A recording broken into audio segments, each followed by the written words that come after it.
हनुमान जी ने तोड़ा था सत्यभामा, सुदर्शन चक्र और गरुण तीनों का घमंड।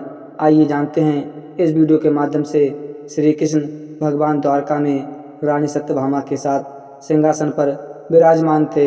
निकट ही गरुण और सुदर्शन चक्र भी बैठे हुए थे। तीनों के चेहरे पर दिव्य तेज झलक रहा था। बातों ही बातों में रानी सत्यभामा ने श्री कृष्ण से पूछा कि हे प्रभु, आपने त्रेता युग में राम के रूप में अवतार लिया था। सीता आपकी पत्नी थीं, क्या वे मुझसे भी ज़्यादा सुंदर थीं? द्वारकाधीश समझ गए कि सत्यभामा को अपने रूप का अभिमान हो गया है। तभी गरुड़ ने कहा कि भगवान, क्या दुनिया में मुझसे भी ज़्यादा तेज गति में कोई उड़ सकता है?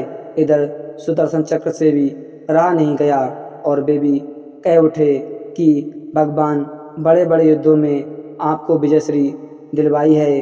क्या इस संसार में मुझसे भी ज़्यादा कोई शक्तिशाली है? भगवान मन ही मन में मुस्कुरा रहे थे। वे जान रहे थे कि उनके तीनों भक्तों को अहंकार हो गया है और उनका अहंकार नष्ट करने का समय आ गया है। ऐसा सोचकर उन्होंने गरुड़ से कहा कि हे गरुड़, तुम हनुमान के पास जाओ और कहना कि भगवान राम माता सीता के साथ उनकी प्रतीक्षा कर रहे हैं।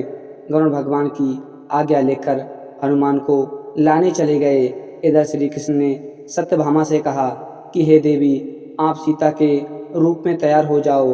और स्वयं द्वारकाधीश ने राम का रूप धारण कर लिया। मधुसूदन ने सुदर्शन चक्र को आज्ञा देते हुए कहा कि तुम महल के प्रवेश द्वार पर पहरा दो और ध्यान रहे कि मेरी आज्ञा के बिना महल में कोई प्रवेश ना करे। भगवान की आज्ञा पाकर चक्र महल के प्रवेश द्वार पर तैनात हो गए। गरुड़ ने हनुमान के पास पहुंचकर कहा कि हे वानर श्रेष्ठ, भगवान श्री राम माता सीता के साथ द्वारका में आपसे मिलने की प्रतीक्षा कर रहे हैं। आप मेरे साथ चलें और मैं आपको अपनी पीठ पर बैठाकर शीघ्र ही वहां ले जाऊंगा। हनुमान ने विनय पूर्वक गरुड़ से कहा, आप चलिए, मैं आता हूँ। गरुड़ ने सोचा, पता नहीं यह बूढ़ा बानर कब पहुँचेगा। खैर, मैं भगवान के पास चलता हूँ। यह सोचकर गरुड़ शीघ्रता से द्वारका की ओर उड़े। पर यह क्या, महल में पहुंचकर गरुड़ देखते हैं कि भगवान तो उनसे पहले ही महल में प्रभु के सामने बैठे हैं। गरुड़ का सिर लज्जा से झुक गया। तभी श्री राम ने हनुमान से कहा कि पवन पुत्र, तुम बिना आज्ञा के महल में कैसे प्रवेश कर गए? क्या तुम्हें किसी ने प्रवेश द्वार पर रोका नहीं? हनुमान ने कहा कि हे प्रभु, आपसे मिलने से मुझे इस चक्र ने रोका था, इसलिए इसे मुंह में रख मैं आपसे मिलने आ गया। मुझे क्षमा करें। भगवान मन ही मन में मुस्कुराने लगे। हनुमान ने हाथ जोड़ते हुए श्री राम से प्रश्न किया, हे प्रभु, आज आपने माता सीता के स्थान पर किस दासी को इतना सम्मान दे दिया है कि वह आपके साथ सिंहासन पर विराजमान हैं?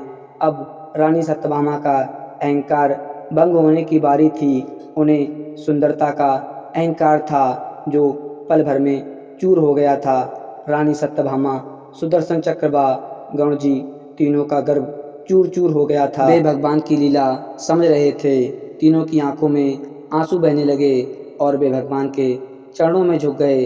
अद्भुत लीला है प्रभु की। अपने भक्तों का अहंकार अपने भक्त द्वारा ही दूर किया उन्होंने। तो दोस्तों, आशा करते हैं कि आज की वीडियो आपको जरूर पसंद आई होगी। अगर वीडियो पसंद आई हो तो चैनल को सब्सक्राइब कर दें। मिलते हैं एक नई वीडियो में, तब तक के लिए जय हिंद, धन्यवाद।